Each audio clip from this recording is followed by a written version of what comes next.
இவ்வளவு நாளா பாஜக கூடவே இருந்து அவங்களோட மக்கள் விரோத செயல்கள் எல்லாத்துக்கும் ஆமாசாமி போட்டவர் தான் பழனிசாமி. பாஜகவோட பாதம் தாங்கியா பபனி வராரு. 2014 414 ரூபாயாக இருந்த சமையல் சிலிண்டர் விலை இப்போ 918 ரூபாய். 72 ரூபாயாக இருந்த 1 லிட்டர் பெட்ரோல் இப்போ 102 ரூபாய். 55 ரூபாயாக இருந்த டீசல் இப்போ 94 ரூபாய். இப்படி அத்தியாவசிய பொருட்களோட விலையேற்றத்தையும் பட்டியல் போட்டுட்டே போகலாம். இவ்வளவு நாளா பாஜக கூடவே இருந்து அவங்களோட மக்கள் விரோத செயல்கள் எல்லாத்துக்கும் ஆமாசாமி போட்டவர் தான் பழனிசாமி. பாஜகவோட பாதம் தாங்கியா பபனி வராரு. தமிழ்நாட்டின் உரிமைகள் அனைத்தையும் டெல்லியில அடகு வச்சாரு. தன்னுடைய நாற்காலியை காப்பாற்றுறதுலயே 4 ஆண்டுகள் ஓட்டிட்டாரு.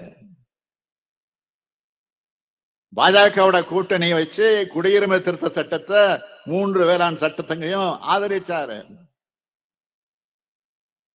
நீட் தேர்வை தமிழ்நாட்டுக்குள்ள நுழைய விட்டாரு. ஜம்மு காஷ்மீர் மாநிலத்தை ஒரே நாள்ல யூனியன் பிரதேசம் மாத்தின சட்டத்தை ஆதரிச்சாரு. ஜிஎஸ்டி எதிர்க்காம மாநில நிதிநிலைய பாதாளத்துக்கு தள்ளினாரு. தமிழ் மொழியையும் புறக்கணிச்சு இந்தி திணிப்புக்கு உதவினாரு. அதனால்தான் மக்களால் தோற்கடிக்கவும் பட்டார்.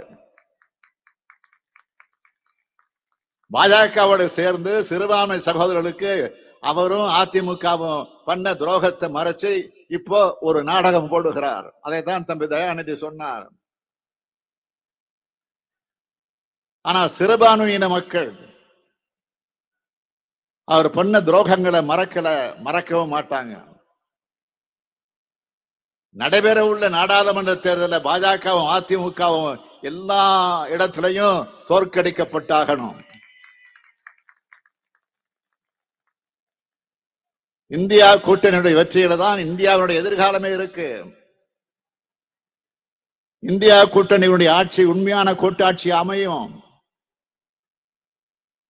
அத்தகைய ஆட்சிகளை எல்லா இனம், மொழி, மத மக்களும் சம உரிமை கொண்டவர்களாக வாழ்வாங்க, வாழ வைப்பாங்க. எல்லாருக்கும் எல்லாம் என்ற சமநிலை சமுதாயத்தை அமைக்க மொழிப்போர் தியாகிகளுடைய தியாகத்தின் மீது உறுதி எடுப்போம், வென்று காட்டுவோம். தன்னை ஈந்து தமிழகாக்கும் மொழிப்போர் தியாகிகளுக்கு வீர வணக்கம் செலுத்தி விடைபெறுகிறேன். தமிழ்நாடு வாழ்க, தமிழ்நாடு வாழ்க. மொழிப்போர் வீரர்களின் தியாகம் வெல்க. நன்றி, வணக்கம்.